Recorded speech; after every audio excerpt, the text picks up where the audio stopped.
Thank you. Yes, we were talking about the places, the number of races and the different kinds. And you were saying that there are not only black and white races, but also the brown and yellow and red, I believe. Now, what is the relationship of the brown, yellow, and red to Islam? Well, Islam is religion, and the color or the races is people, and Islam is religion. When we say the people of Islam, we mean of that religion or that duty to God. And when we refer to the colors of the various people of earth, we're referring to races as they call and nations. And such as brown, yellow, red colors, they all from the same source or the same father, the black man. He have that in him.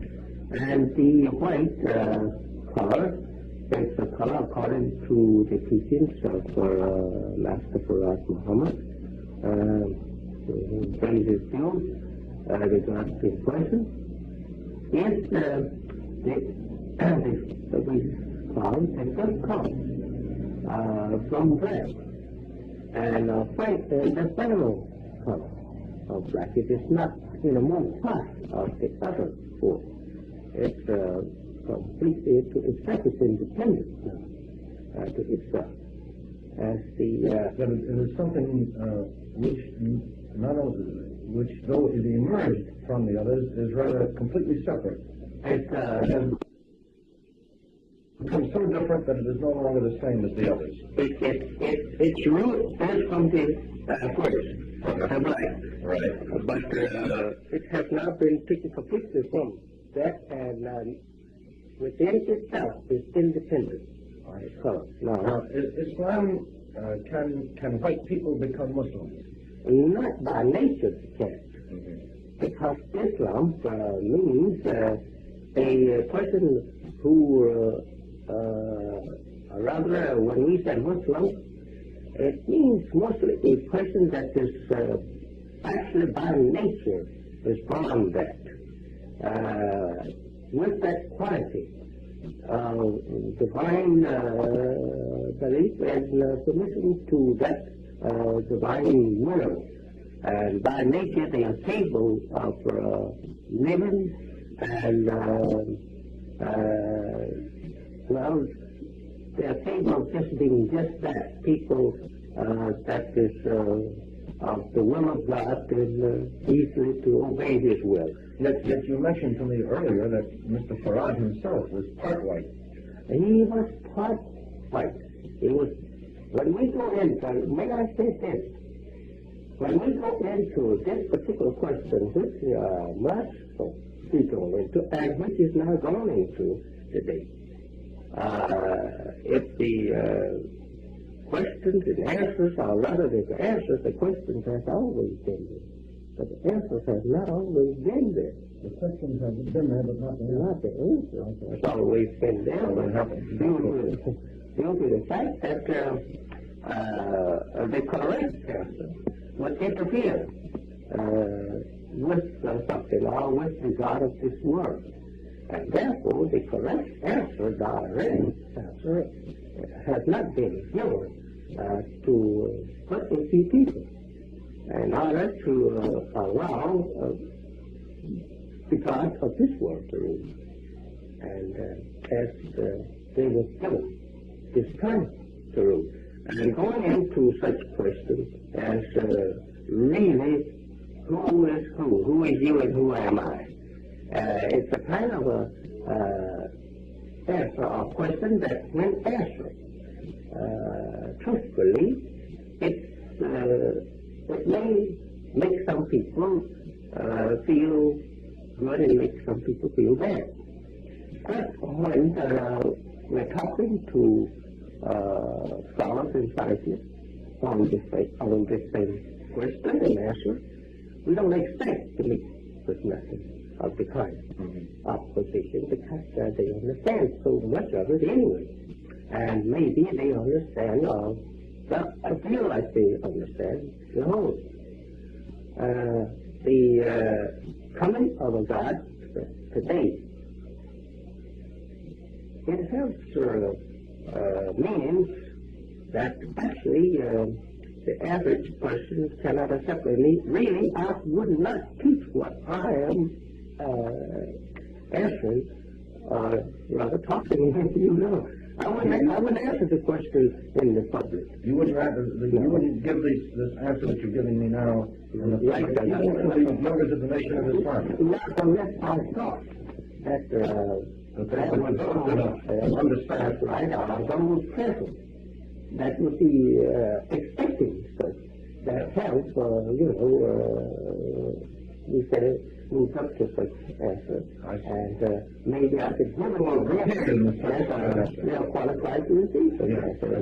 They're able to take it. And the others, maybe you could give answer. And some of those that is not, qualified for yet will not understand. I see. And you have to just bring him up to it like you have to bring a child up from alphabet to read. And so this is the particular thing that I'm saying to you in words that we are into this kind of field according to the knowledge that I have received and given from Allah. It is not something that we could play with or something that we actually want to play with. Because when we look at the depth of the question, it shouldn't be played with. The answer to the question.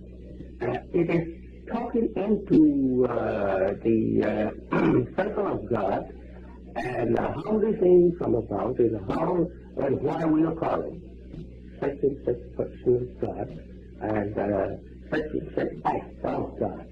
We are getting at the root of it. And it's been such secret for so long that some people are rather happy to receive the answer to it. Some people is yet confused and do not understand. And therefore it should not be said, just openly, only to people that you want to school into it, and or to people who already have the knowledge of it. Well, let me say, I appreciate your confidence in me to answer this question in view of this. I thank you, and since that you are a member of this room, as I yes, sir. And your people, they also, people that are religious people that has received this kind of teaching indirectly anyway. And you have the rather followers of the first prophet that we call Musa or Moses. In the Bible we say Moses. And who's one Musa in the Arab language, I think, if I'm correct. And the Muslims, the Moses, was the first religious, scripture to the people of this particular age.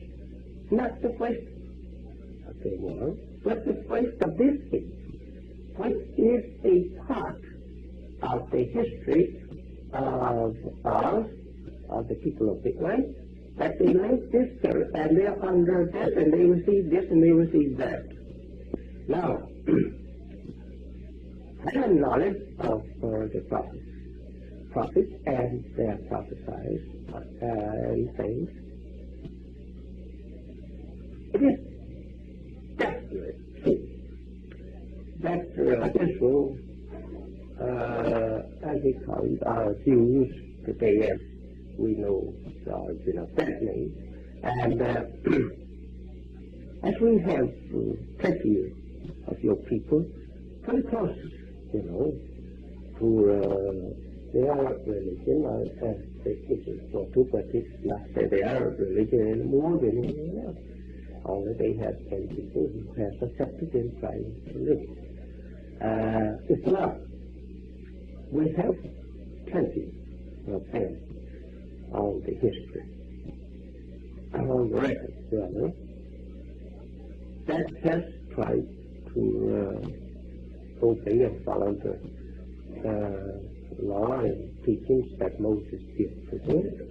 But you would regard these people of Israel as white? They are in a kind of a special position in some way. Because they have tried to follow the precepts of Allah. That's right. They made themselves look different from the others who did not.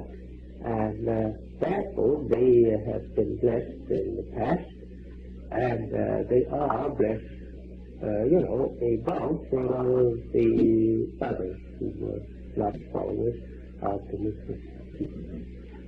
You may recall when I asked this question, it related to the matter of race and color. I had asked you whether a white man could become a Muslim, and you had said to me by nature he could not. He could not. He could not.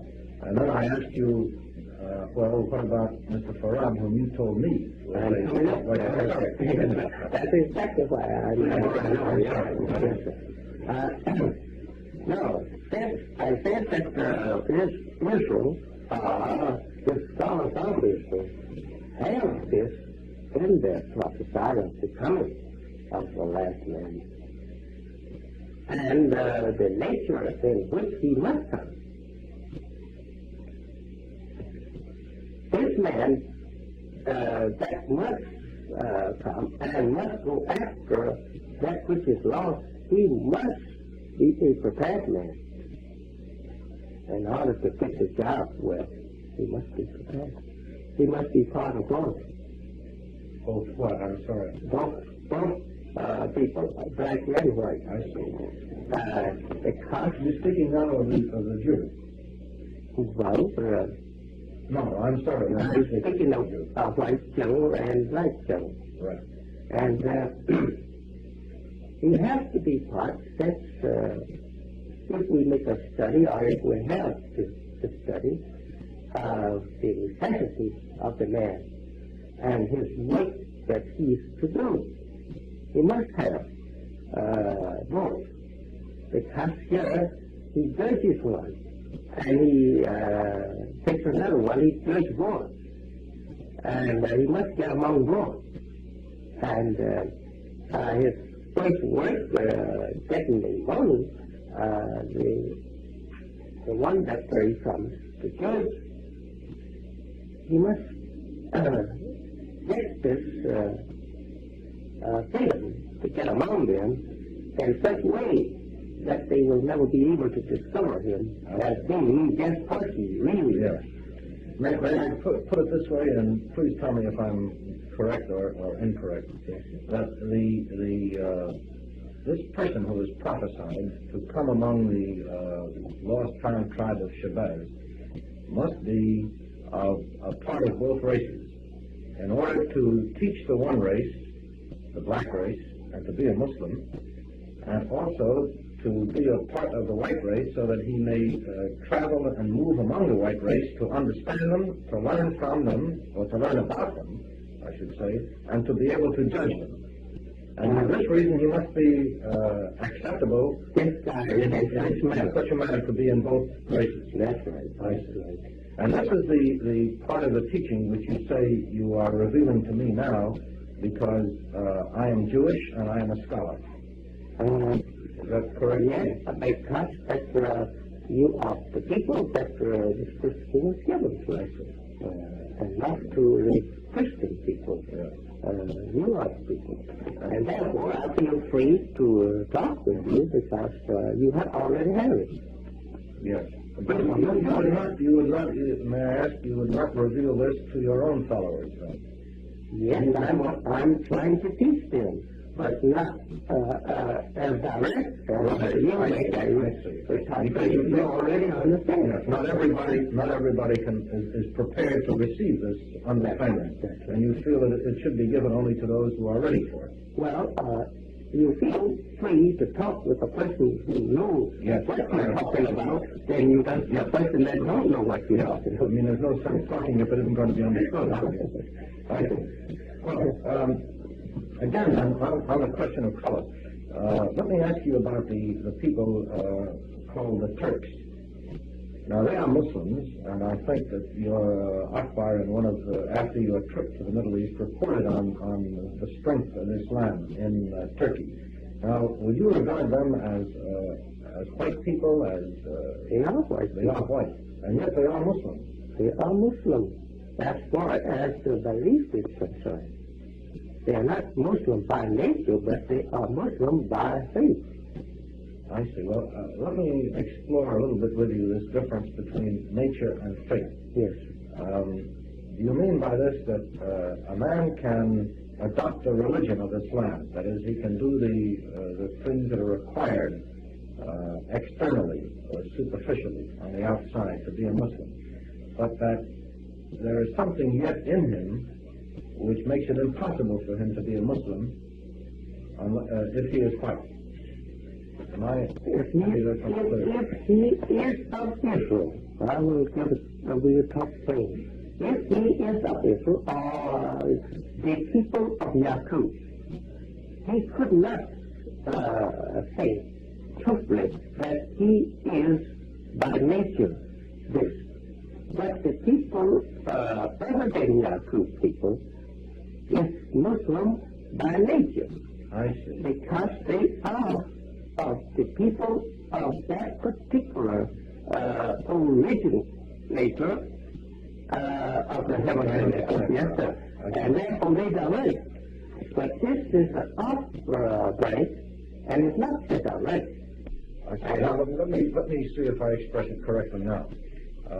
Before the time of Yaqub, there were black people, red people, yellow people, and brown people. No, I don't think all of these stuff. Well, there were some. There were black people were the original. Yes. Then came the others. Yes, sir. The whites came last. That's right. Now, all of these, the original people, the black people, and all the other colored people were by nature could be Muslim. Yes. If they wanted to. Yes, up to the white man. Up to not including the white man. Not including the white man. Now these then came Yaqub, and he created something different. Although it came originally from the white side, I want you to get confused there. Confuse me. I'm sorry. I don't want you to confuse me in your question. I don't want to confuse you in answering something that you are not actually asking. Here is the thing over here, that Yaqub did not make have these colors, brown, yellow, and red, situated off on the planet Earth as they are today before you. But these are colors produced in getting to the last color. They had not always been.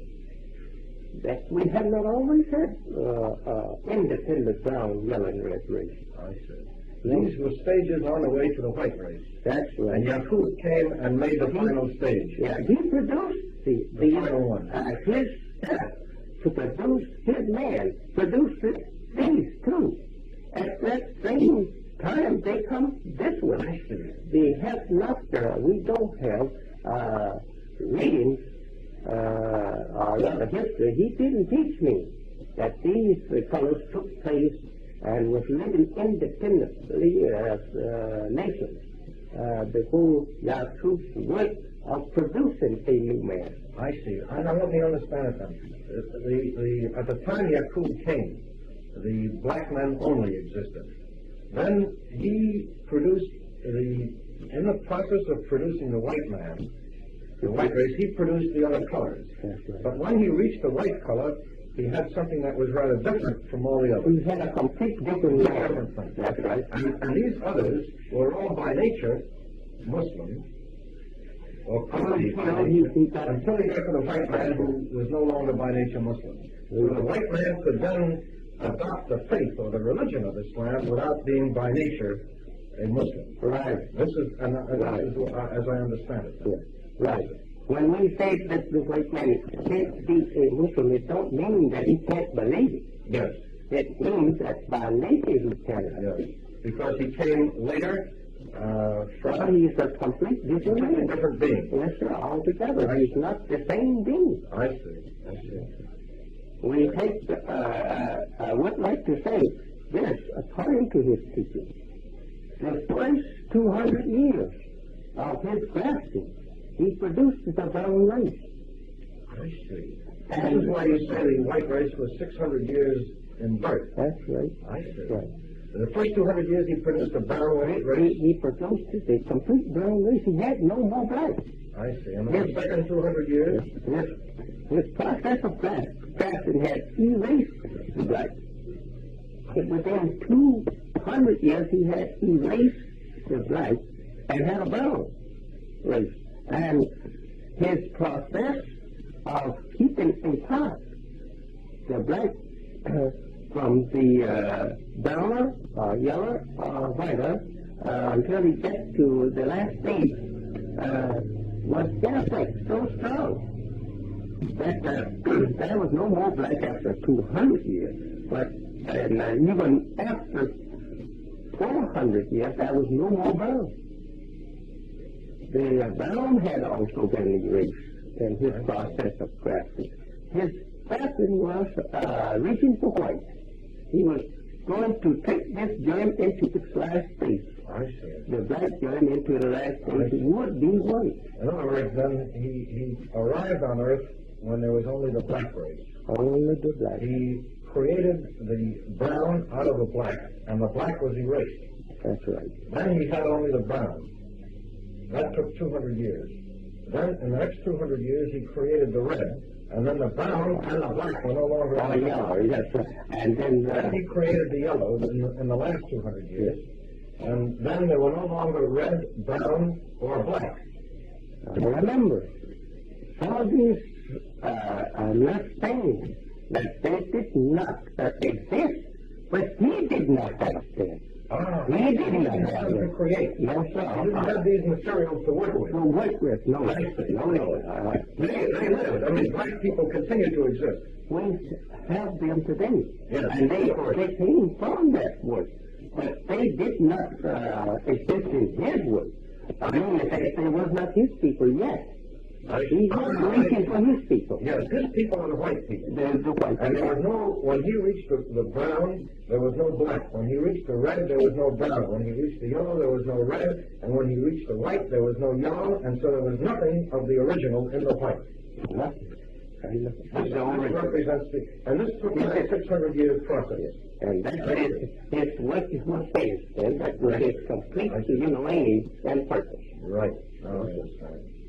Now, let me ask you, I have read in something that you wrote that there will be a new holy book to supersede or to replace both the Bible and the Quran. Of today. This will be a new holy book. Now, when will this book come, and who will produce it, or can you tell me anything about it? Well, what's in the book is not yet revealed. But this same man, Muhammad, is the very same one that this book will come from. I see. And he says he has already wrote the book. Yes. But he's not ready to give it to the world. Rather, is there a sign or some indication when he will be ready? I would not say even that which I think I have knowledge of on that particular question. That is a book that takes on the other side. Right. But it's not of this world, not of the earth. I see. So you wouldn't have knowledge or wouldn't want to speak about it? I don't have the knowledge of its concept, and I will not speak on what I do have knowledge on to cover or anything like that, because it's over on the other side. I see. In the future. Now, you have said also that the Bible, in some respects, is wrong and misleading. Yes, sir. Maybe according to, maybe, and it's translators of the Bible have not probably, let me get away from that. According to the teachings of Almighty God in the person of Master Muhammad, to me, they have misplaced it or edited and out of the book. That is, in their editing, they have made mistakes. Yes, sir. Deliberate, would you say, or? In fact, about it, I would say, according to the Quran, absolutely deliberate on certain truths. Now, have you, or has the Master Farad tell the followers exactly what parts of the Bible one may accept and exactly what parts of the Bible are untrue? No, he did not detail it. No, sir. He didn't detail it. Because it's to be understood.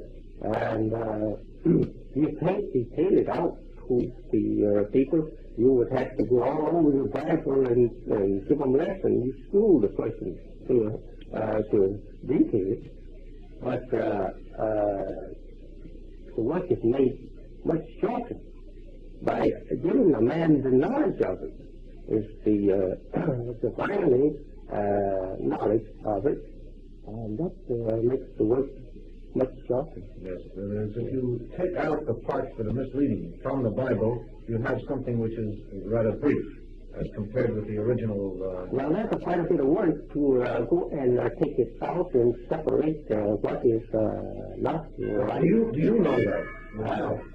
But to help you to understand that when you see, heard, that you correct it yourself to the hearers or to a certain class of people, to the whom you're teaching, that this part don't belong there, it belongs over here. But and understanding to it, say for instance, there is much said that name is true, but no one knows exactly how to interpret. The true interpretation of it, if known, would give us the knowledge, of knowledge of what is true. That's all I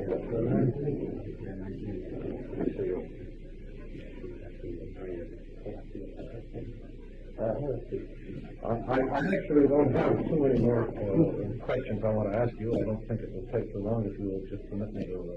Go right ahead. I know that I've taken more time than you had planned. I'm very grateful to you for giving it to me. Well, your questions is so plentiful, and what should be said. And since you are a great and wise scholar, I do think that these answers should be given to you. Thank you very much. That we are meeting on the horizon, that we must either keep going around it or we must, divide our travel. Well, let me just say, since you mentioned this, that I have devoted a great deal of time to trying to understand the teachings of Mr. Toyota and yourself. I think that you must be interested. And I have devoted, I began in 1961 on this, and I had had a whole summer planned to do a certain kind of research. But when I began to find out and read about this movement, that shot my whole schedule completely awry. And I spent the entire summer of 1961 trying to find out about it. And this is when I first met Minister Malcolm X in Trenton at that time. And then for 2 years since I have been... I hope you tell me the copy on your Facebook. I wouldn't sell it to you. I certainly present you with a copy.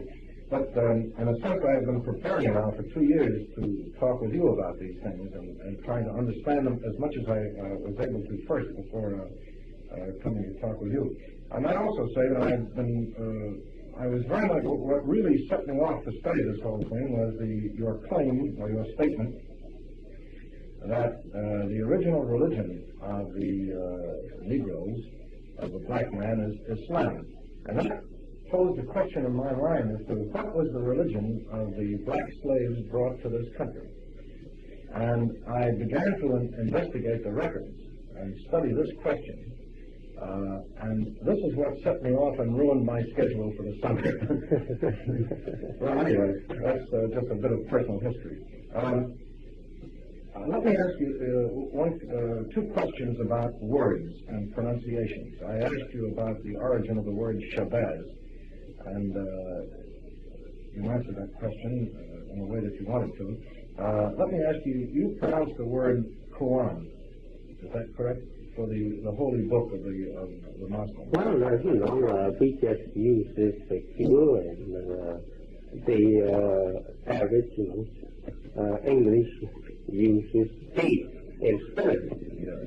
And so you use the Q in the ordinary way is with a Q. Well, it's most scholarly to say Quran than to say Quran. Yes. Than to say Quran. But I'm speaking rather of the W when you say Quran.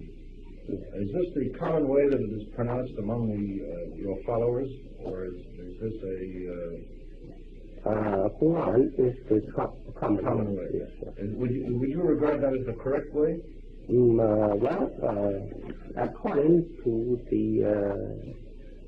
sound and the translation of the Arab, they use this mostly as probably you know. Yes. The Q for spelling. Instead of K in translation. You see. They say Quran. Yes, sir. Quran. Whereas I hear you say Quran. Yes, sir. Well, that's the sound, mostly, Quran. Uh-huh. Yes, the Quran. And still, some scholars they are so now they say Quran, Yes, sir. Some people who speak Arabic would say Quran, and others would say Quran.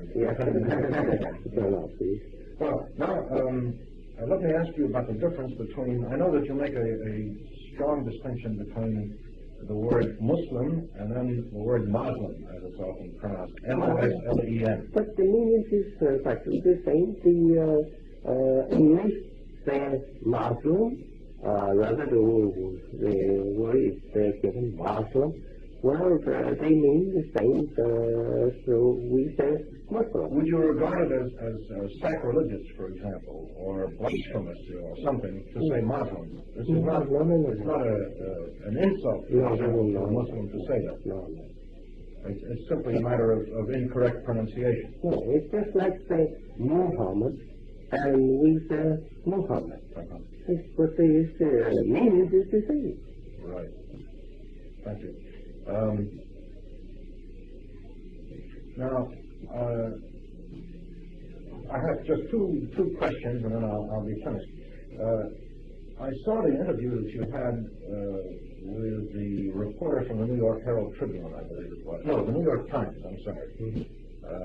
Mr. Handler. There was an article in the New York Times reporting his interview with you, and you said there that, according to his report, that your first choice would be to return to Africa. Did he report that correctly? That's right. You are referring to separation. Yes. Of the so-called American Negro and his former slave people, masters, former slave masters.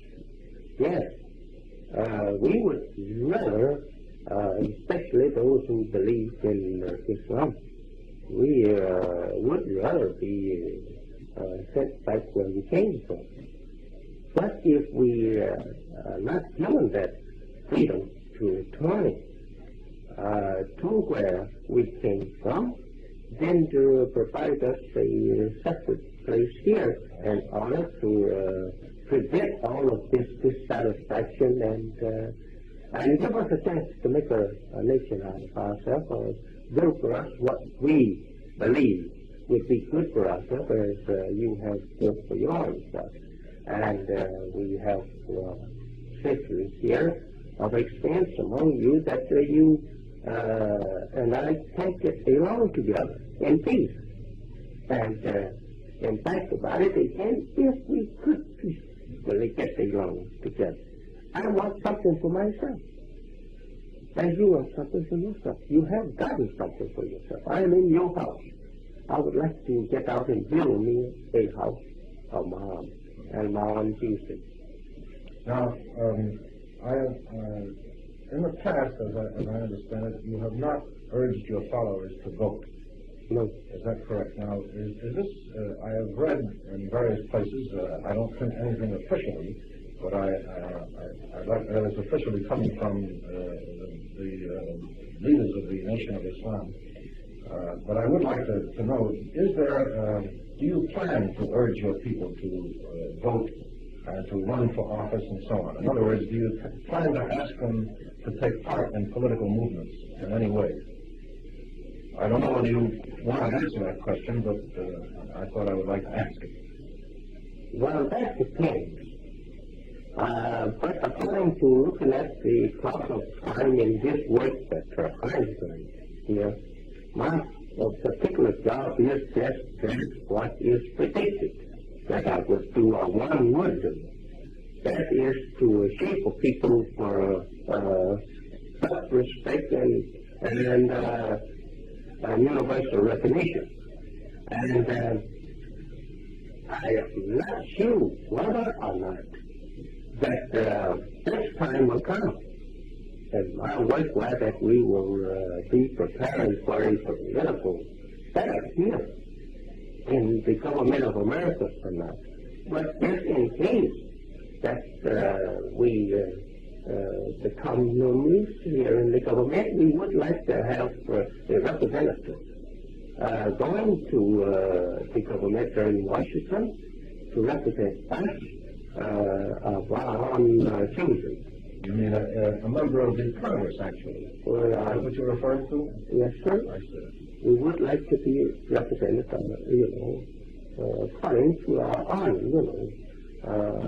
And you're speaking not of the so-called American Negro, but you're speaking of the Nation of Islam itself.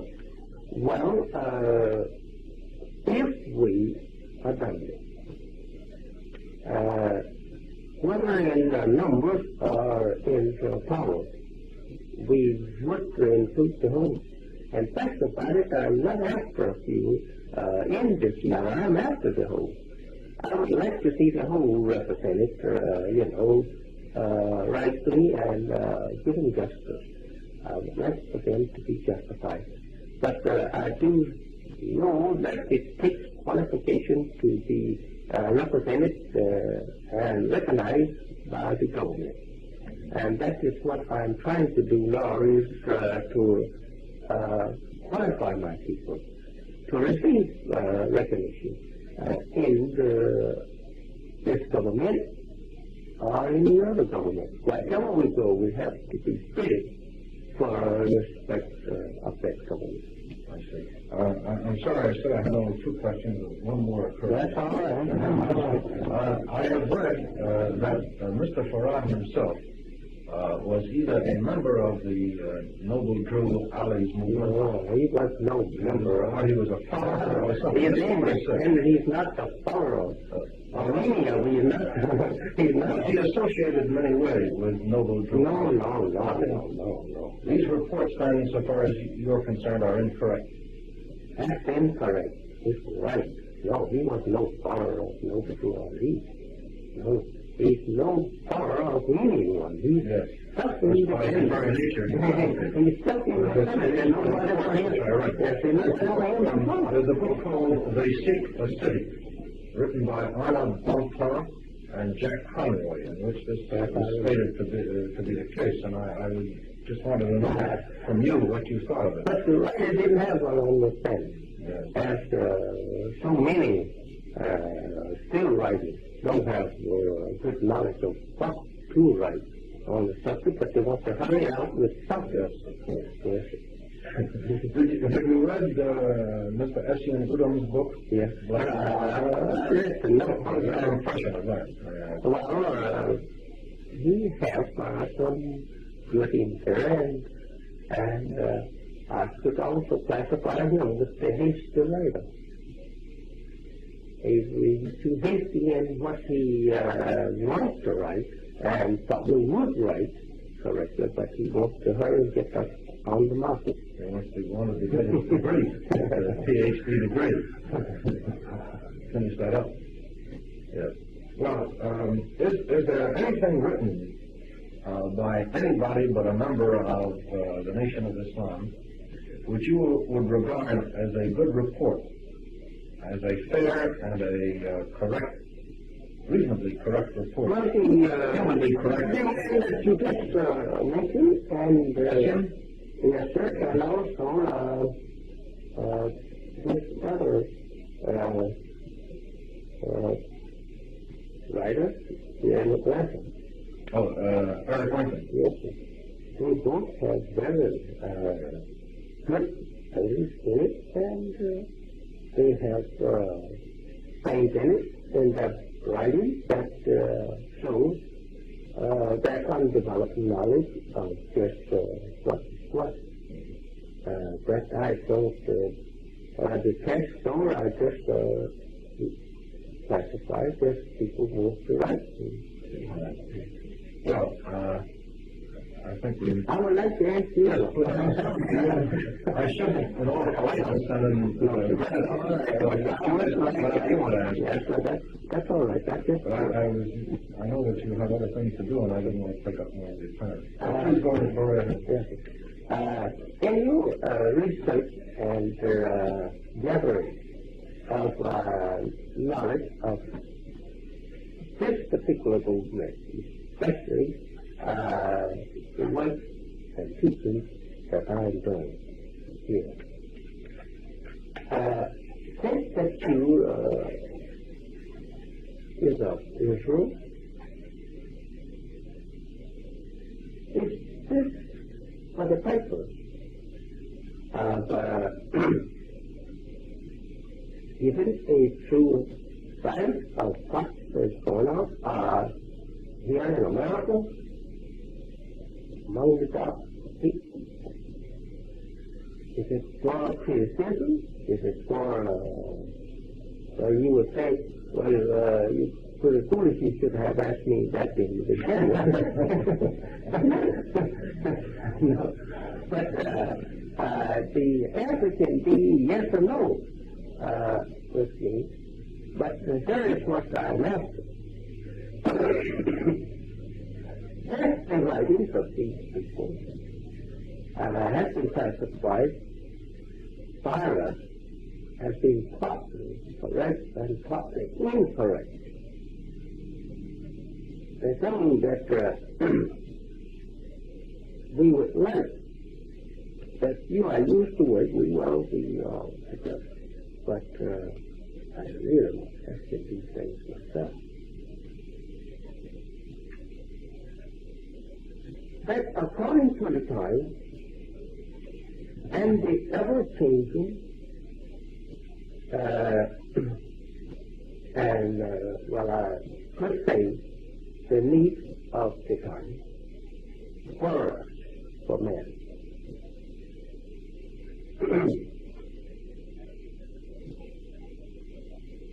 Would you say that these movements that is being made in America among us is possible and should be expected, or they're not possible, or should not be expected? They can't be said that they're not possible because they are expected. But how do you look at these movements? Now, when you say this movement, you mean now your own movement. I'm including all of what they claim as the so-called American Negroes. Everything that is happening. Thinking something towards self, a way to independence. Something near to the white man? Well, it's a big question, but I'll try to answer it within in a brief way. First, as to what I believe, and how I feel about these things, I think this is what is part of your question. That's right. Well, I feel sympathetic, I think, to what the Negro wants to do in this country. That is, to establish himself, to achieve something, to overcome the legacy of slavery and of discrimination and of exploitation, because I think there is no question but that he has been exploited and discriminated against, and I would like to see these things corrected.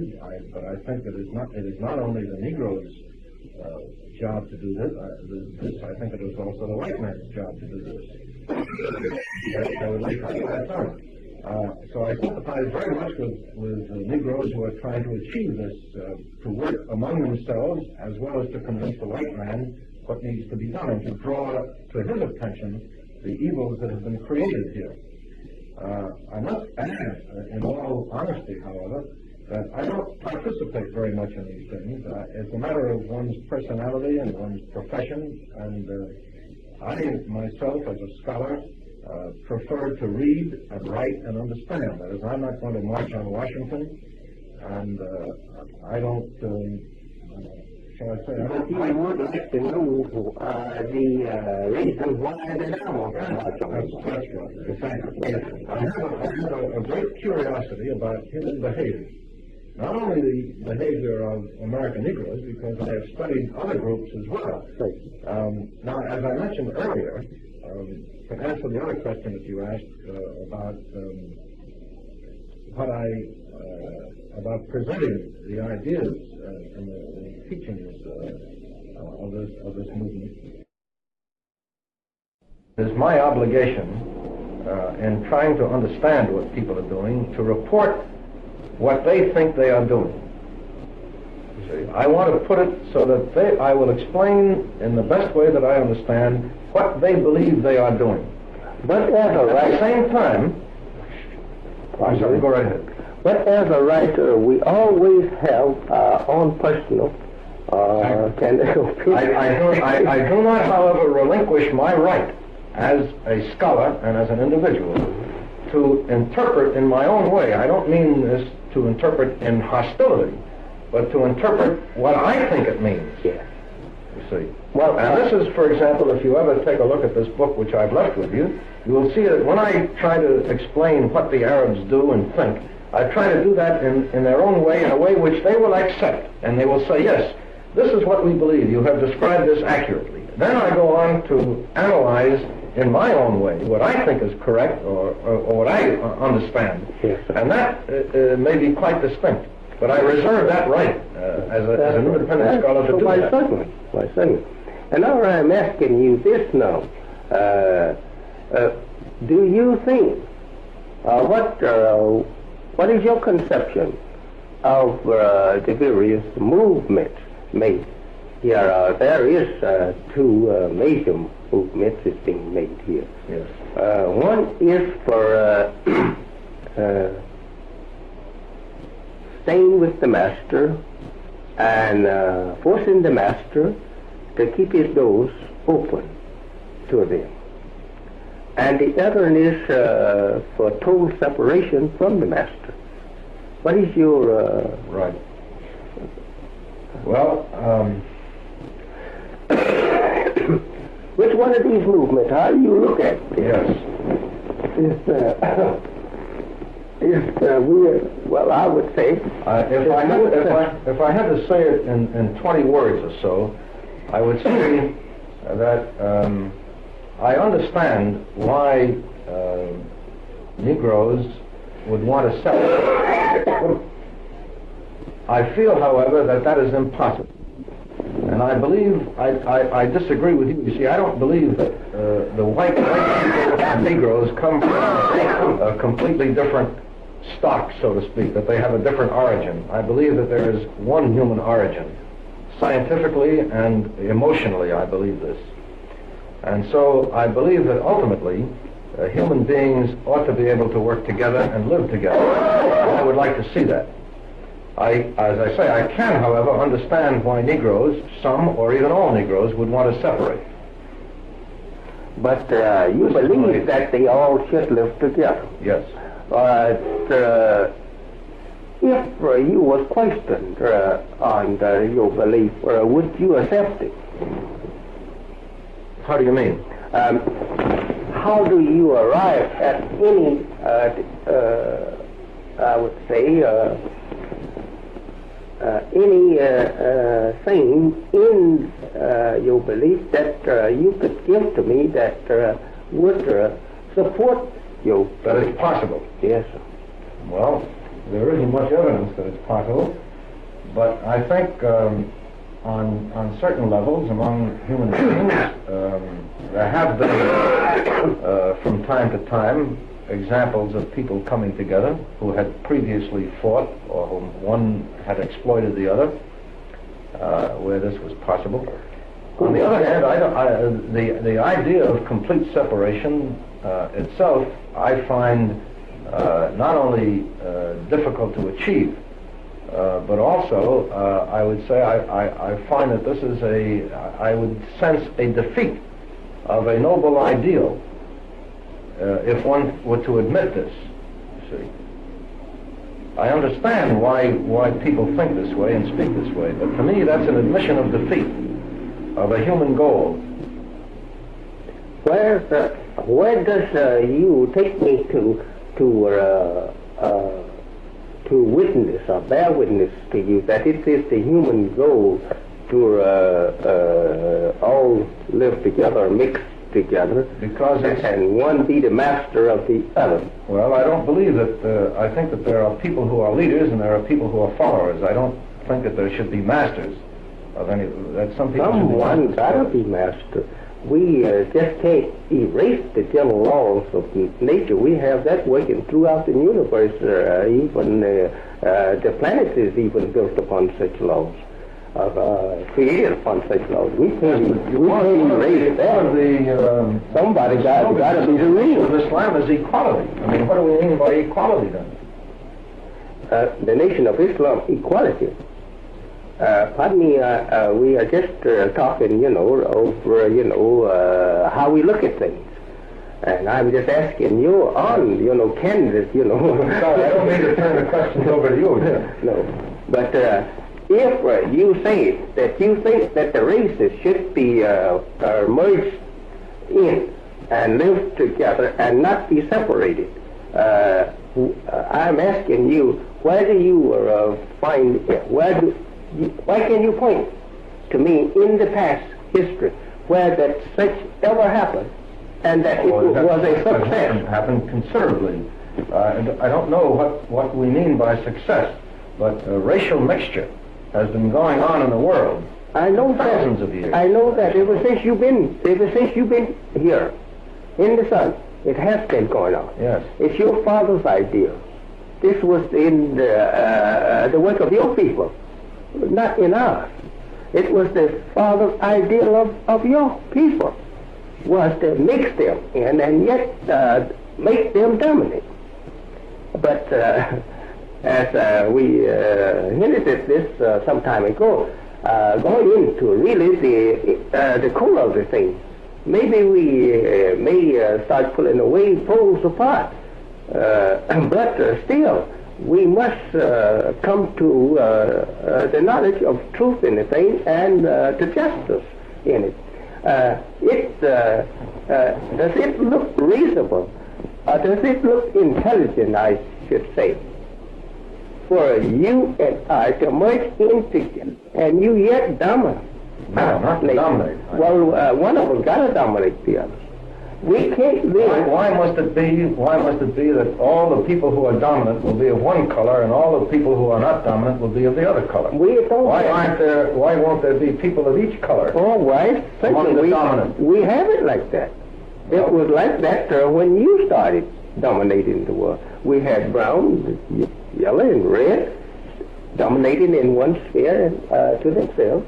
and to the other. You see, we have another, there's one difficulty in our trying to explore one another's opinions on these things, and that is that while I respect religions, all people's religions, this is not based upon, the question here is not based upon a religion. It's based upon people. And just forget about religion. Well,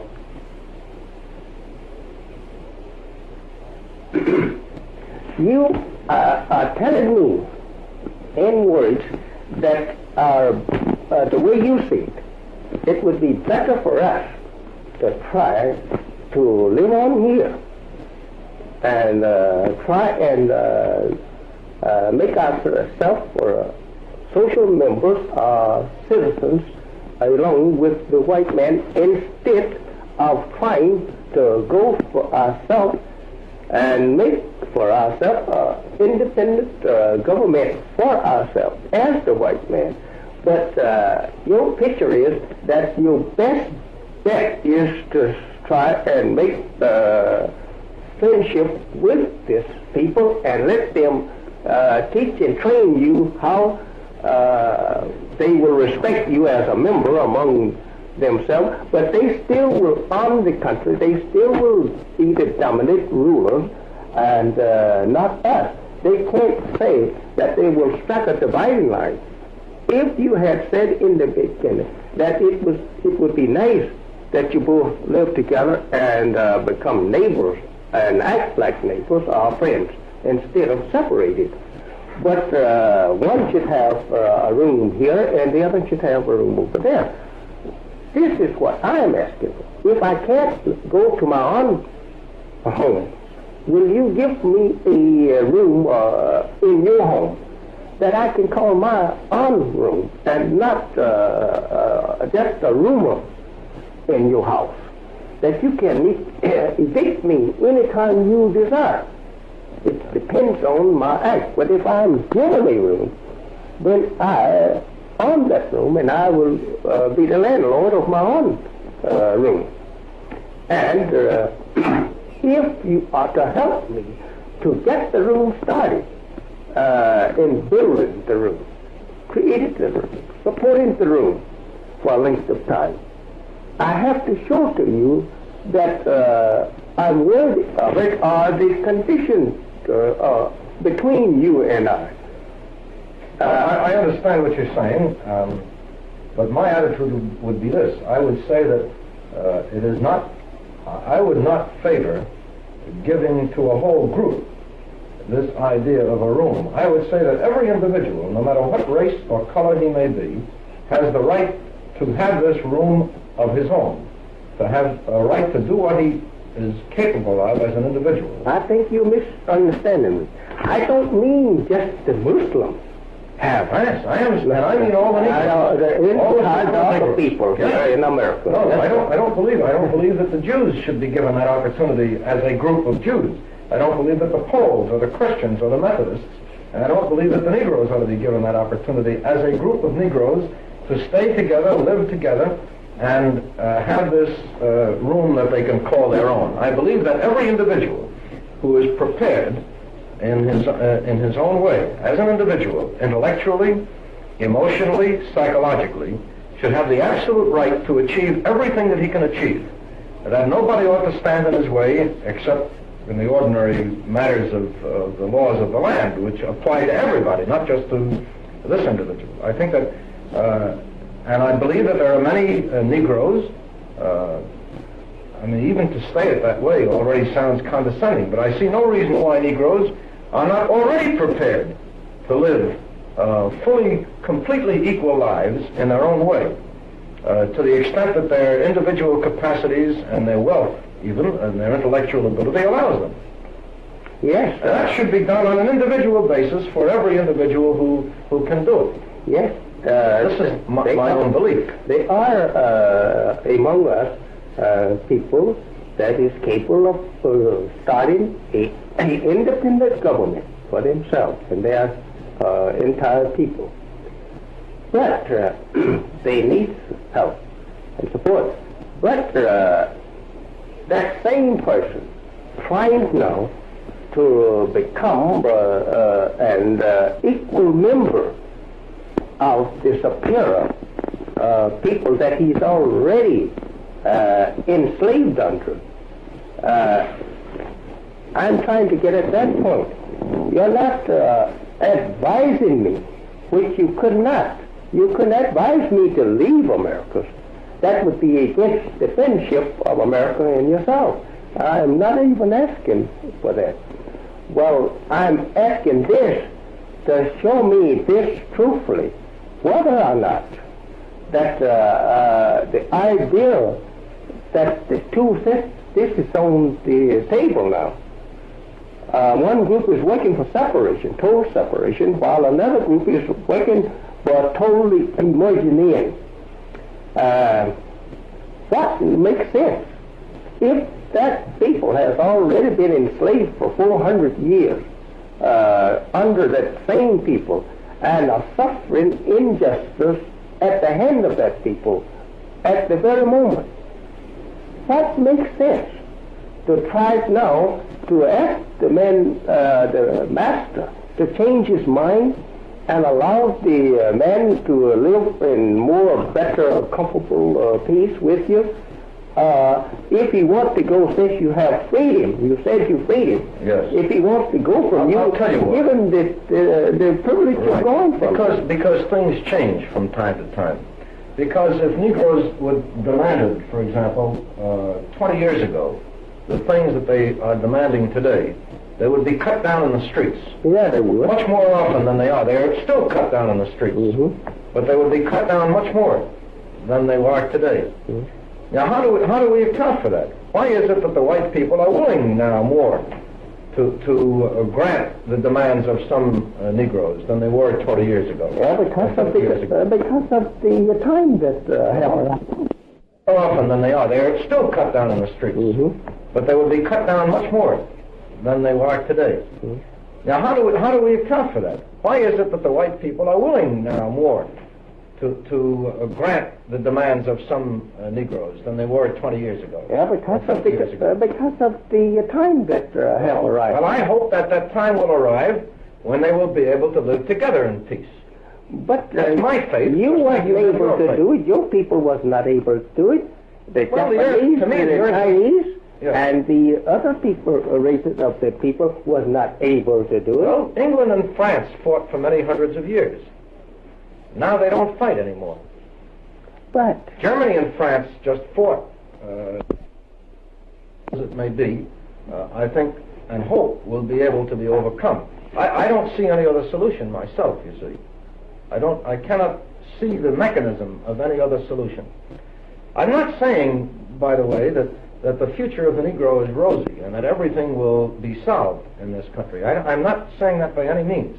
I'm only saying that so far as I can see, this is the road that it has to take. It may not ever go far enough along that road, but that's the road that it must take. Again, in my humble opinion, I don't... I'm trying to solve the problem by the two races living. I don't see it as the two races living together and coming together. I think that is very, very far off. For example, look at Jews and They Christians. can't do it. Look at, well, they have been doing it. I mean, certainly all of the light-colored people in this country, that is the mixed dark and light people, are the consequence of people cohabiting. I mean, that's quite clear. That has happened. That's what we are getting after now. You have had the freedom to discolor my people, but we haven't had that kind of freedom to discolor your people. You're too intelligent for that. But we have been too dumb and too weak to oppose you. And now, since we are not strong enough yet to oppose you, we want to go from you to stop you from destroying us. I think that, yes, I understand that, and let me put it this way. I think that even the road that I regard as the proper one for the relationship between Negroes and whites in this country, I think even that road will produce separation. Because I believe that as the Negro develops his own demands and his own ideas and wants to be his own master, even though he preaches, or even though for example, Martin Luther King and others may preach integration, they are really separating. Whether they talk integration or they don't talk integration, they are really separating to a certain extent. To a certain extent, they are really separating no matter what they say they're doing. They are. And I think that this kind of separation is essential to the ultimate coming together of the two groups on a basis of equality. But to hold out the ideal of separation forever and for eternity, I mean, this is something that I can't accept. Now, it may only be emotionally that I can't accept it, or I don't know whatever it may be, but that's the way I feel. I think that, for example, I think that all of these terms that we use, we draw these distinctions too sharply. I don't think that those who preach separation preach ultimate and absolute separation. I think those who preach integration are not really preaching ultimate integration. I think that those who talk about nonviolence are not always nonviolent and are always really involved in violence, whether they create it or not, but they are frequently involved in violent matters. Whereas those who say they are against nonviolence are not necessarily always involved in violence. So I think that these terms, in a way, imprison us and make it difficult for us to understand what's going on in the world. But you know what? That it creates violence. Even for us to preach nonviolence and even act on the principle of it, you know why that violence, arises. It's due to your brother that don't want to accept anything like justice towards us. He makes the trouble. As he has always made it. Agree, absolutely. Yes, because he has a free horse here that he has harnessed for a long time, and the horse now may rise his feet and kick up. He don't want to be harnessed by the same rider, and he wants to go without the rider's saddle. And so this master, he still wants to force the horse. Though the horse is not bothering the master at all, he just wants to grade over here and pass it to himself. So this is the truth on that. And this is the truth on our part. And this is the truth on the divine time of this matter. Divinely, we have to recognize the fact that the prophets could not have lied when they spoke and wrote of a separation of us. They could not have lied, because that so much of it is being fulfilled. And that talk in our writing was it not 100 years ago, but 1,000 years ago, thousands of years ago. And why should we expect today to defeat those prophets' writing or their inspiration that they received concerning these times, any more than they wrote and predicted accurately about wars? We cannot then say he's a liar about the so-called Negro and his master. Well, when you put it to me that way, you see, then I must say to you what I began to say earlier, and that is that I cannot accept religious teachings of this kind. You cannot accept the religious teaching. I don't mean that I cannot accept your kind. religious teaching. I don't mean only yours. I mean anybody's. See, I don't interpret life and the causes of things in those terms. Well, you see, and this is why I have been able to say, I mean, I am not, I don't mean to be disrespectful, but I'm sure you're aware that many people have said, well, is this movement really Islam, or is this movement really a religion? And what is it? Well, I believe it is a religion. You see, and I honestly believe that it is a religion as much as anything is a religion. Yes, and if it's confusing, well, so is much other religions are confusing too.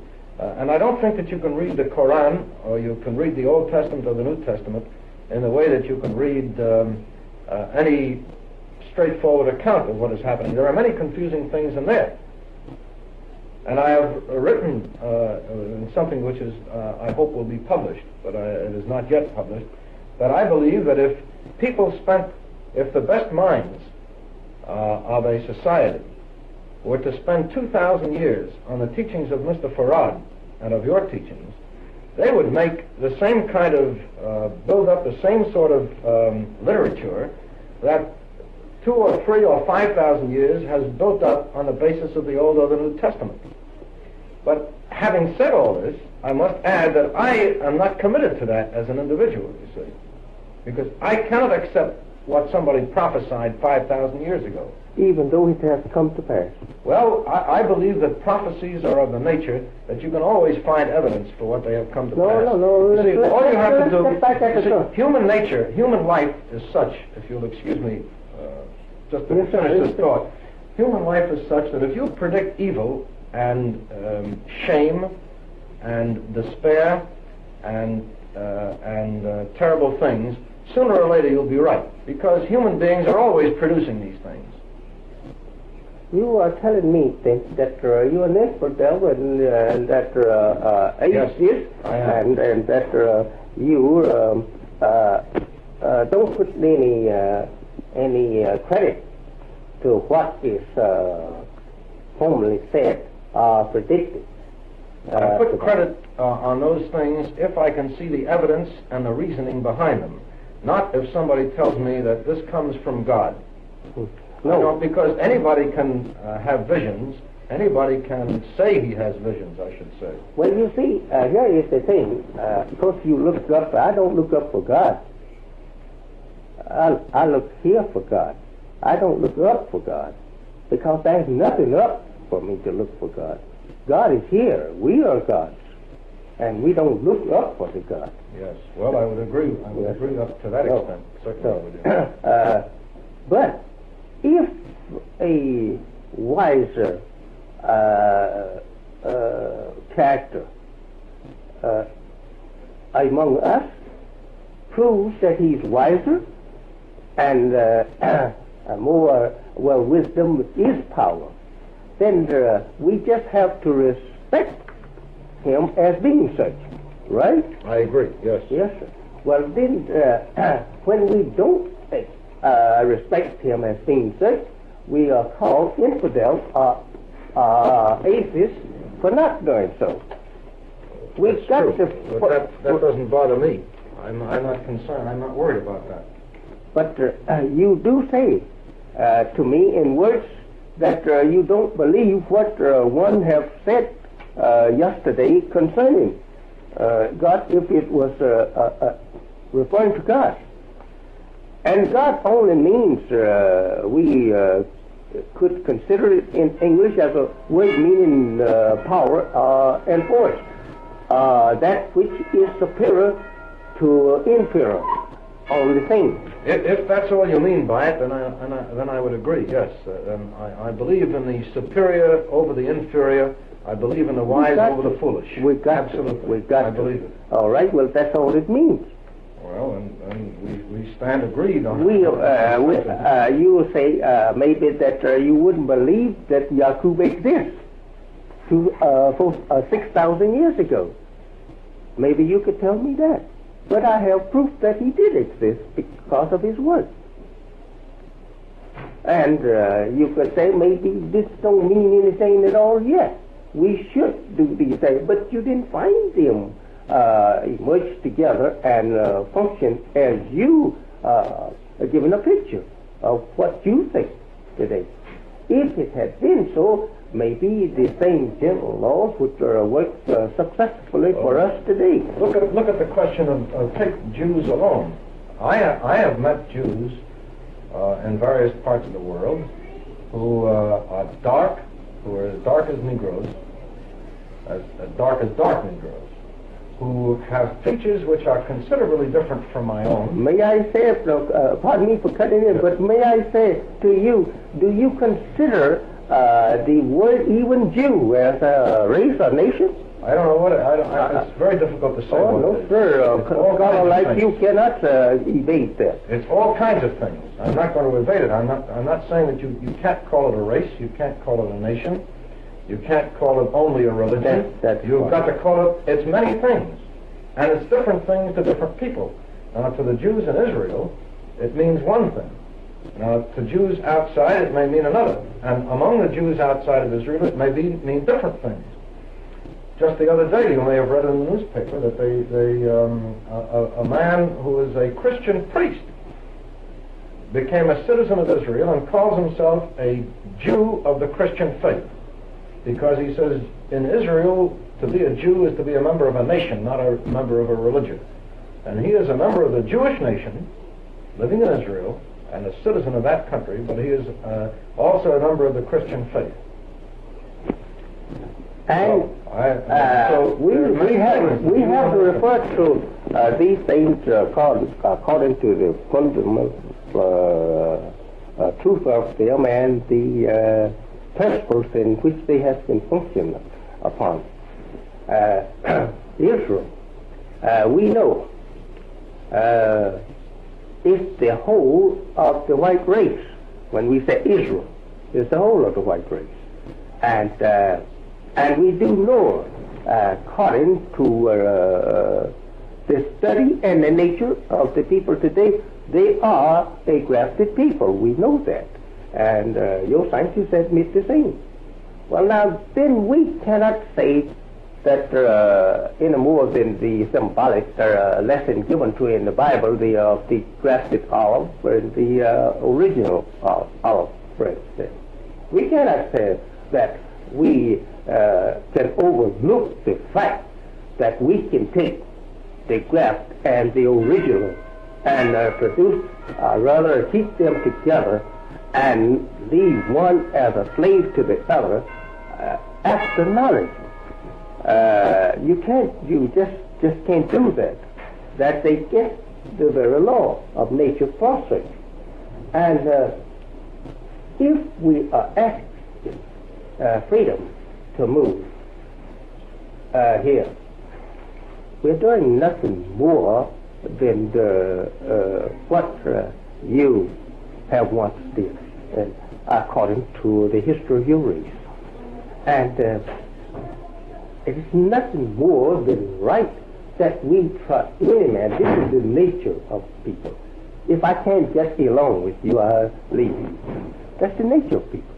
To force me to get along with you against my will will not produce any peace among you and I.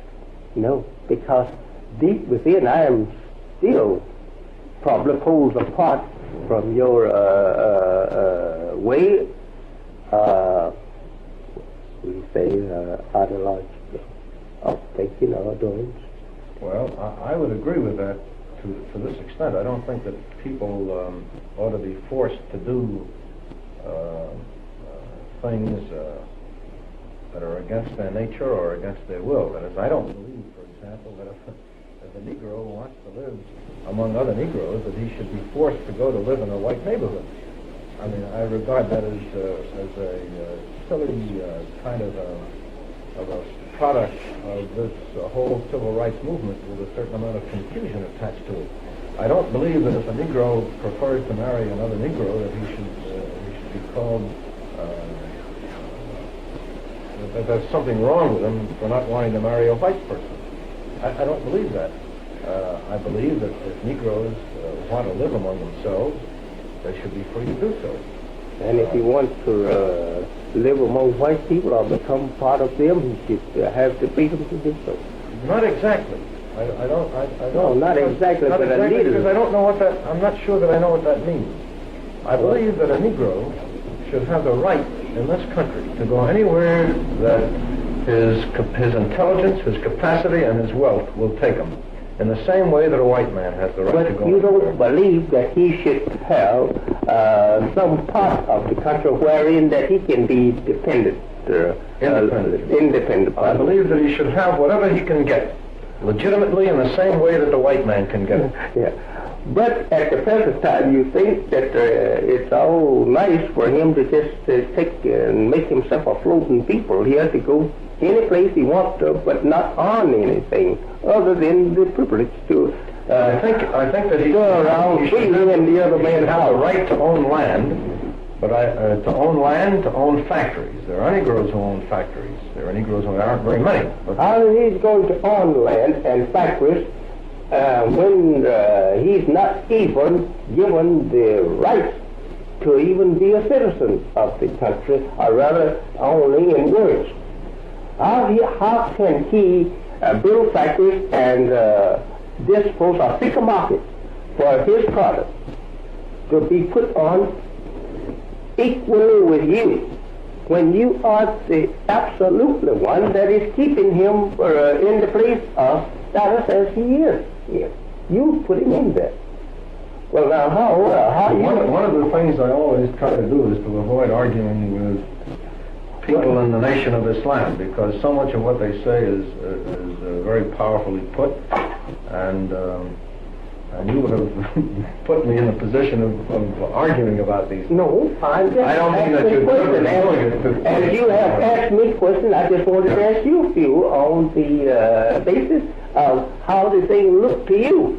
Well, since that your question is for some solution of the present condition of the Negro in America. I began, I think, by saying that the solution is a very difficult thing, and solutions are not my specialty. I have never written an article proposing a solution for anything. No, sir, no. I don't write solutions. No, I write analyses, and I write to understand things. I'm not a... I should have said to get a better understanding, and then ask you what have you understood. I think that I treat people as human beings, irrespective of what their backgrounds and origins are. I would like everybody to treat everybody that way. There's a lot of evil in the world. Whether it comes because God wills it or because God allows it or whatever it is, I don't know. But there's a lot of evil in the world. I would like to see it removed. I'm not the kind of person who can go out and remove it. I try to remove it from around me as much as possible, and I try to teach the people for whom I am personally responsible to do likewise. I act as a human being towards other human beings. And as I say, I have confidence that to a certain extent this idea has been developing and spreading to a greater degree than used to be the case. I would like to see us move in that direction. This is the way I look at this. This may be naive, it may be optimistic, I may even be religious, I don't know. May I say this, that since you say that you know that there is a lot of evil in the world, and you would like to see it removed, how are you going to remove evil if you're going to try and associate evil with good? You can't remove evil I disagree with you. I believe that good and evil must be associated. That's the way you remove. Well, then you don't want it removed. For example, no. Suppose you take prison. Take a man who commits a crime. I think the best way to avoid to help a man who has committed a crime is not to put him with other criminals, but to put him among good people. Why do we put him among criminals? Because it's cheaper to do it that way. It's like building a factory. So you take all the sick people and you put them in a hospital, and you take. We know very well that if a man is sick, it's better for him not to be among sick people, but to be among healthy people, and in his own family. But we put him together in with all sick people because they have X-ray machines and they have big equipment and so on. It's a matter not of knowing that this is the best way, but this is the cheapest way, and the cheapest way is not always the best way. So I believe that the way to eliminate evil. When a child does something wrong, and he does an evil thing, I don't mean that he is evil, but he does a thing which is evil, you don't immediately relegate him to all evil. You keep him among good people to show him the proper way. And I believe that this is, to the extent that this is possible, we ought to do it. So I believe in bringing the example of good to those who are evil. If you have a sick patient, as you spoke upon, that which is a very good answer to what we are talking on, of good and evil. If you want to cure a person, if you are this physician, if you want to cure that person of a disease, could you cure that person of the disease without going at the root cause of his disease? Well, let me say yes. How could you cure him? No, you could not. You would have to get at the cause of his disease. You have to get the cause. Right. All right. Then the only way you can cure evil, you have to get after the cause. Right. Yes, sir. Well, this movement... I don't mean that, I don't believe that from that it follows that you must separate evil from good. Because there is no such thing as pure evil and pure good anyway, in my belief. I think we all have, the best of us, as the old phrase goes, have some evil in us, and the most evil of us have some good in them. We don't say that there... I'm not saying that this is your view. I'm saying that this is my own. I'm speaking mine and you're speaking yours. Right. All right. Let us take a look at this thing. We certainly know that there is some good in everything. We certainly know that. And there is nothing that we have come across that is perfect in good. We have found some defect in good. Yes. And we have found so much good until that which we have discovered, probably, that we could consider a little defect. It is not enough to affect the predominant percentage of good. So it is just the opposite in evil.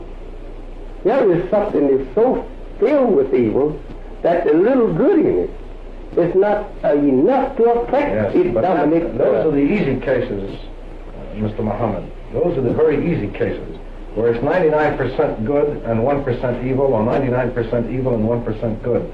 But human life, unfortunately, at least the way I see it, is made up of the difficult cases mostly, where it's hard to know what the balance is. You see, for example, you read what white people say about Negroes. Many white people say, well, they're all no good. Look at what they do. The other day they threw a policeman off the roof in New York, or they did this or they did that. So my answer is, well, not all Negroes do these things. I have met many Negroes who are fine people, and I would prefer to associate with them than to associate with many white people who I regard as evil. Then you say, well, all the white people are devils, and they're evil. But I look around at many white people, and I don't find them evil at all. You don't find them at all evil? No. You just a while ago said that you have not found anything good, a total good. You were just look at another thing that whoever has produced the human being the way he is has done, or what we have done, what human beings have done with what has been given to them. Yes. Yeah. I'm not speaking now of the exploitation of one group of another, but I'm referring to that's, although I agree that's quite true, but I'm looking at something else. The mixture of good and evil. Take such a thing, for example, as, if you will excuse my mentioning such matters, the physical sexual attraction between male and female. Physical and sexual attraction between male and female is centered around certain organs of the body, or the male and female body. Yes, it's nature. These organs, at the same time that they are the organs which attract the male and female to each other, are also the organs which produce the things which male and female, all human beings, detest at the same time. In other words, we have what is called a genital urinary system. The excretory and the genital system are the same organs. Now that to me is a curious thing. What? And here is this mixture of what we regard as evil and what we regard as attractive and good, all going together. The thing that produces the seed, which produces human beings, which we must regard as a good, is also the organ which produces waste, which we detest. Yes. Now there's a mixture, and this to me expresses human life. This is the way you look at it. Let me present my own personal observation and candid opinion about this and the root in which that's my idea of sprang from. They separated themselves, they're not living in peace anyway. Well, as I say, if you try to eliminate the cause of evil, you have to go at the root of the evil cause. and get rid of the root. You have to be able to recognize it. You have to know it and recognize it as true. And remove the cause as the man knows here set in my flesh a certain disease that he can medicate maybe for many years and never cure. But if he go after the root of that thing, he could cure overnight. And so it is with the people of today. All over the earth there is dissatisfaction. And the dissatisfaction and disagreement is due to evil. And the only way to cure it now, since it's become universally, universally spread and affecting every human being, we have to go and diagnose the nation and find the cause. And after diagnosing the nation, get rid of the cause. We can't say medicate it, because the prophets act as that medication, and they are turning down and what they were worth. So now go and get the root of that, dig up the root and throw it out, and then you'll be rid of it. Well, on that level, I can certainly agree with what you Well, that's exactly what we're dealing today. In fact about it, that's the work today. It is to get rid of the cause. So I have enjoyed I am certainly talking with you. And, excuse me while I get my apparatus ready here.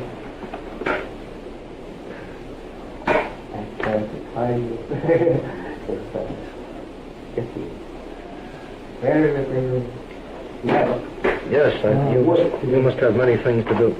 Well, I don't have to keep you while I'm getting this organized. Thank you very, very much. I'm very honored to meet you and to talk with you about these things, and I'm very grateful to you for taking all of this time. I really appreciate it. I know that you have many things to do. And that's all right, but we have maybe lots of getting around on this earth, and that we must remember that we don't know how many days that we will be getting around this earth together. And we don't know how many days it will be before that we are separated, that we won't be getting around together. But however, we do know this, that we are two people, that some of us will be getting around together for a long time.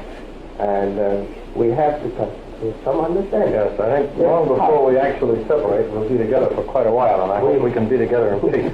And I feel, for one, that the Negro people, the darker peoples, have too much to contribute to the world for the white people to be able to afford this separation. In a sense, you might say that it's almost a kind of a selfish viewpoint of my own. Well, I don't mean from the sense of exploiting what the Negro people's talents are, but rather to adopt them and an interchange, and a fair interchange, and an equal interchange. And this is the kind of ideal that I would hold up.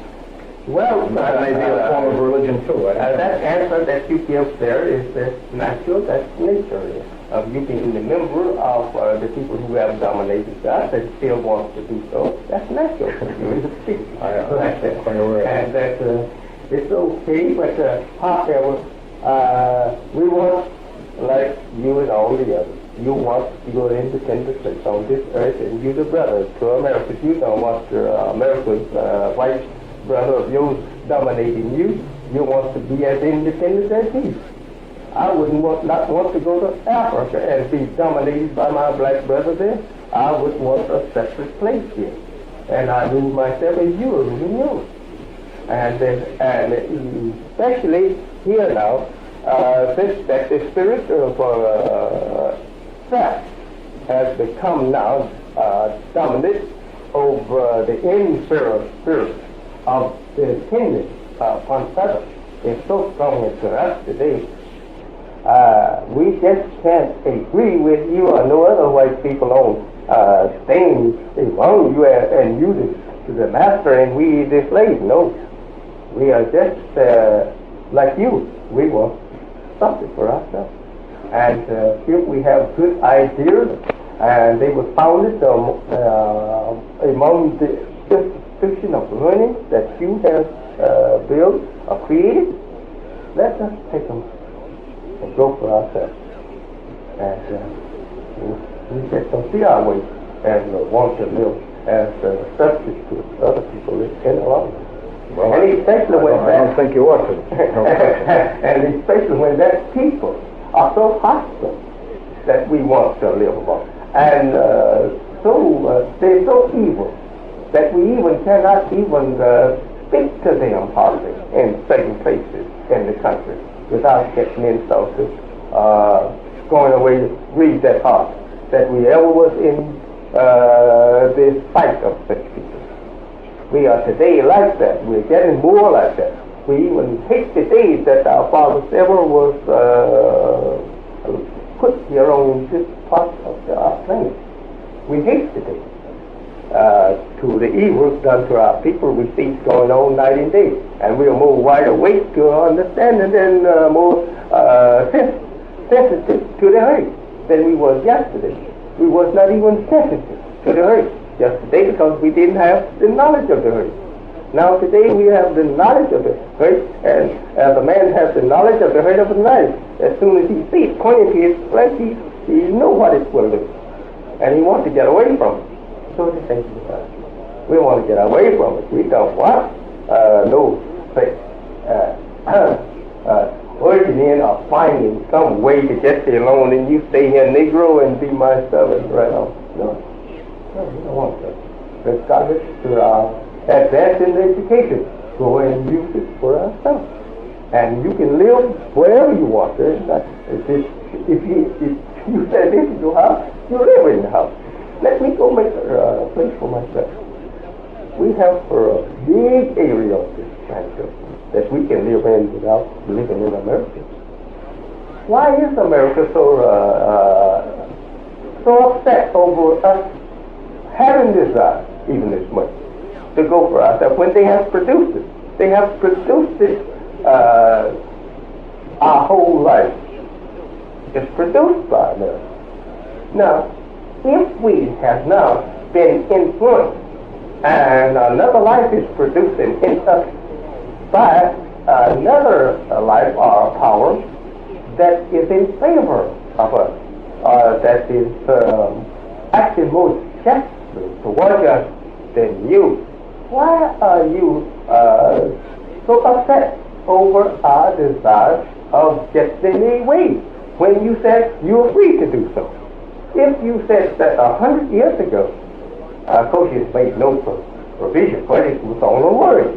And now we are proving to you that that was a mere word that you spoke, and not anything since you didn't have any intention of us going for ourselves. You just merely said we were free. But knowing that we couldn't exercise that particular freedom of right because you had not given it to us, you still held us under an invisible leaf that we couldn't see at the time. But now we see the leaf that you have ever held under you or by your power, and now we want to cut it. And then we know if we get rid of that leaf. And then we feel terrible about it. And you feel terrible about it, and we want to know why you feel terrible. You should be happy. You should be happy since you have claimed that we are not. I think so. No, but of course are happy. But the main one is not happy. Let's go. So this is the thing that I would like to put before the world. Or rather, we have it before the world, but I'd like to that American things are on the position that she's taking. That she's taking to oppose the freedom of the Negro from going for himself. And while she preaches the doctrine at the same time he's free. And we're trying to do all we can to help you. How are you trying to help me to enjoy freedom for self when you're trying to help me to stay and suffer the same thing that you have been giving to me all my life? And now today you are asking me to continue on this. I would do a little better than I have. Or I will let you sit over here. Are you didn't let you sit in that chair, but I let you. But that's still your chair. If I was sitting on the doorstep yesterday, that was your doorstep. And if you let me in the house today, that's still your house. I want to go and build a step for myself. And I want the house for myself. Then I help you build yours. And I given that to you free, and you did not respect me and doing that any more than you did the almonds that are used and that you give to me to help a horse, a mule. And so now I would like to do something for myself. And you say you're willing to do right, and you, by me, you're a citizen as I am, but you're not practicing that with me. And that I want to see all people free, but you're not practicing that even with all people that you want to see them free. You are pitting one against the other all the time. And so that is not the thing that we want now. We just want justice. We are different people, and the whole entire world of life, our world of life is built up like that, and created like that, and they all should be in the same spirit, each member to the same. And Dr. said, trying to hold this now, this is a foolish idea that Americans have, that he thinks that he can forever fool the Negro and say, oh, no, it's all right now that we understand, we still get along. He is secretly holding back the truth. I don't want you, Negro, to ever be independent for yourself or have the freedom to do for yourself. I still want to be your boss. I will give you a little more on your salary, but still I want you as my worker. This don't make sense. We still will come to the knowledge of that after a while. We say, well, this one is on his job. To help him to do this. And he just added another $1, but that's not giving us a share in this job. We don't share it. We're building up here on the side that is market, and we don't share in it. And when he fires us, we just have to sit down and open our mouth for whatever he drops it and wait for him to hire us back. If we are trying to build something like what he has, then we will be dependent upon him for employment. So this is the thing. Americans don't want us to think in such terms ourselves. They want to blind us and keep us thinking that everything I will think for you, and not you think for yourself. This is openly asking that kind of telling of people that their way of understanding of the life, just telling the slave, I want you to continue to be my slave, and I will treat you a little bit better than I have been. But my very nature as a master, I can never make you mine, because I brought you up from the standpoint, or rather the state of a slave. I brought you in for that purpose, and I can't now make you my equal. If I make you my equal, then I don't have my house. You probably will take it over, or you probably will go 50-50 in something that I'm already the boss of now, and I know it's mine, and I can't do that. But I will, if you're inferior thinking, then okay, I can blind you and keep you thinking everything's all right. But somebody may lift the curtain after a while and see they son up. And you can't fool that child that you see your son. I said, oh, no. Say, now I'm getting out of this thing. But while the other one, he still could slide in and sleep right on. You can cover him up. But that's when that is wide awake, he jumps up and gets up. And this is the thing. We want freedom for ourselves, and we want to be a free people on this earth, this great, wide, and find a home on it for ourselves and our people, and build a future for our people, as Israel and Europe have built for their people. You're back into Palestine with the backings of your brothers to get there. and the backings of your brother, he gets this. If you were removed, deprived of the backing of your brother, you probably couldn't stay there. You see? Why? Because the voices they get, you being there, is too great for you to remain there. So it is now getting here. Just we here in America now, we could not go other than unless we had enough power to force us and maintain us there after we get there, like you are. And we cannot live here in peace and have a future here, as you could not in Germany any longer, because of the enemy hatred, hostility against us. Yes. And we must have find some power to aid us to get out of the place, out of the area, and from among the people that is an enemy to us, and is always hostile, ready to do the work to us as you were in Germany. So this is it.